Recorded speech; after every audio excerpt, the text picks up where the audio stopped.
video, we're going to react to Ruel Carino singing Balat Kayo by Anthony Castelos. So without further ado, let's go! Excited na ako, guys. So dahil birthday ni Tito Sen, ito yung request kay Ruel. Birthday ni Tito Sen, ang playlist po natin yung mga kantang malapit kay Tito Sen. Ito na, unang-una sa playlist, ang isinulat ni Tito Sen with Boss Joey. Balat Kayo by Anthony Castelos. Yan. To be Maganda yan, performed by guys. the Matt Monroe of the Philippines, Ruel Carino. Ay, gano'n. Matt Monroe of the Philippines, guys. So alam niyo naman si Anthony Castelos, ang ganda ng boses niya ng pagkakanta niya ng Balat Kayo. And for sure, Ruel Carino is also good. Let's watch.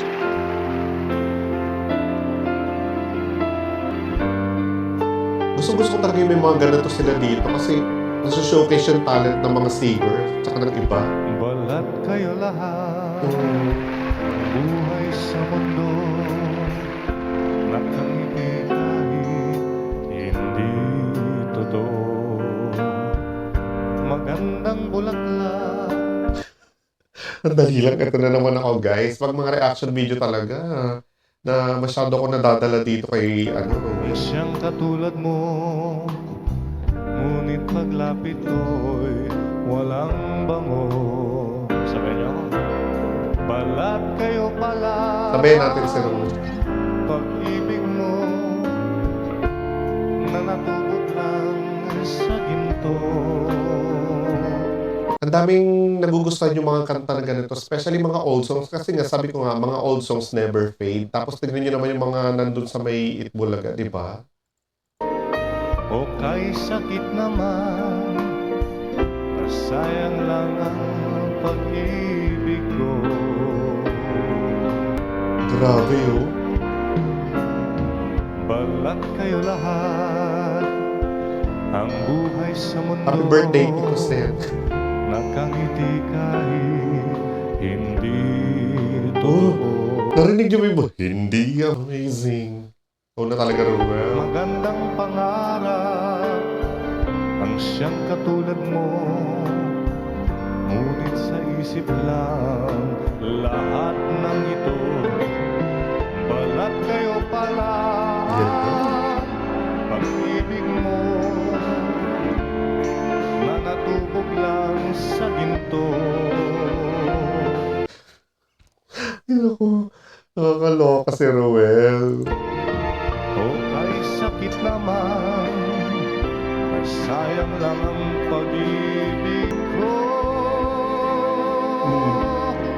Nakatayo lang siya niyan, guys. Kaya ang buhay ko ngayon,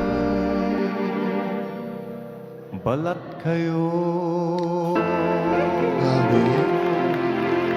Thank you po. Happy birthday. Grabe naman yung boses nito ni Ruel, no? Parang napaka-effortless niya. Nakatayo lang siya dun, guys. Wala man lang na-strain yung mukha niya or yung dito niya, lalamunan niya dun sa pagkanta niya. Para lang siyang normal na nakatayo dun, tapos kumakanta na siya. Ang ganda ng boses. Dahil dyan ulitin natin, guys. Hindi tayo papayag na ganito lang to. Ano yun? Pagkanta talaga niya, inuulit-ulit ko. Tsaka pag nagre-react naman talaga ako ng mga video, especially kapag ganito, tas konti To start a lang. podcast Kasi with dapat marami. Kasi nga syempre, alam naman natin yung mga favorite natin, yung mga kumakanta. Ganito rin ba kayo, guys? Let's go! Performed by the Matt Monroe of the Philippines, Ruel Carino. Dahil birthday ni Tito Sen. Go, Ruel! Ganito rin kayo, guys. Pinapanood nyo pa ulit-ulit yung mga kanta nila. Kasi maganda naman talaga. Hindi siya nahihirapan kumanta. Balat kayo lahat, ang buhay sa mundo, nakangiti kahit hindi totoo. Di ba? Magandang bulaklak ang siyang katulad mo, ngunit paglapit ko'y walang bango. Hindi man lang nagugusot yung noon niya. Balat kayo pala ang pag-ibig mo Grabe. na natubog lang sa ginto. Para lang talaga siyang kumakanta ng lullaby, yung hindi mahirap na kanta, pero sa iba. Hirap. O kay sakit naman, Galing. sayang lang ang pag-ibig ko. Go, Ruel. Balat kayo lahat, ang buhay sa mundo, nakangiti kahit hindi totoo. Tapos pansinin niyo, pag siya yung kumakanta, tahimik lahat. Talaga nakikinig lang lahat dun sa likodan. Magandang pangarap ang siyang katulad mo, ngunit sa isip lang lahat ng ito. Oy, sa isip Balat lang. kayo pala, pag-ibig mo Grabe.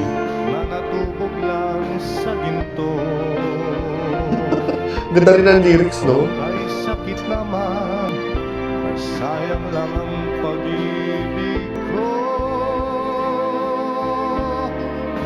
Grabe ka, Ruel. Ikaw na.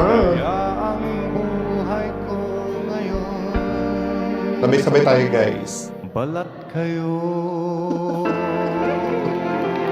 Ang galing. Thank you po. Happy birthday, Tito Sen.